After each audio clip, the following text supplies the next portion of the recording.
में एक बहुत बड़ा सुधार किया है। अगर आप देखें 2014 से पहले जितने डिफरेंट टाइप ऑफ टैक्सेस थे, उसके कारण देश में एक बड़ी अजीब सी परिस्थिति थी। अगर कुछ भी सामान एक जगह से दूसरी जगह जाता था तो कई जगह बीच में चेक पोस्ट, अलग अलग ड्यूटीज़, अलग अलग स्ट्रक्चर, बहुत ही डिफ़िकल्ट था। जीएसटी अपने आप में एक बहुत बड़ा सुधार था।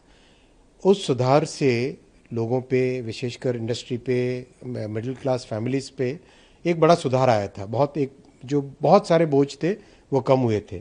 और आज अभी जो फैसला लिया है, इस फैसले से मिडिल क्लासेस में, पुअर लो इनकम फैमिलीज़ में और पूरे देश के 140 करोड़ देशवासियों के जीवन में एक बहुत बड़ी राहत मिलेगी।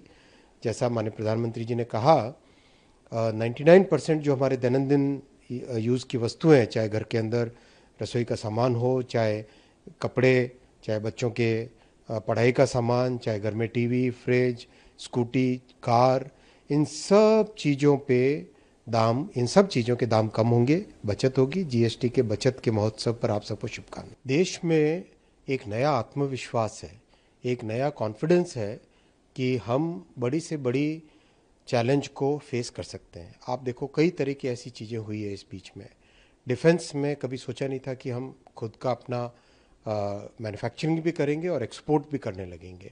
टेलीकॉम का जो बहुत डिफ़िकल्ट चीज़ होता है, उसमें आज भारत का अपना स्वदेशी 4G टेलीकॉम स्टैक है, जिसको 5G के लिए भी कन्वर्ट करें। एक बहुत बड़ी उपलब्धि है देश के लिए, क्योंकि दुनिया में मात्र 5 कंपनियां थी जिनके पास 4G 5G का फुल टेलीकॉम स्टैक था।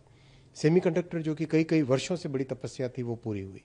वंदे भारत जैसी कॉम्प्लेक्स ट्रेन एकदम स्वदेशी निर्मित हुई और उसमें आज विश्व भर में उसकी चर्चा है। तो स्वदेशी अपनाना, आत्मनिर्भर होना और अपने टैलेंट को, अपने डिज़ाइन के टैलेंट को उपयोग में लाना, ये प्रधानमंत्री जी ने जो आह्वान किया है, इस आह्वान में बहुत ताकत है।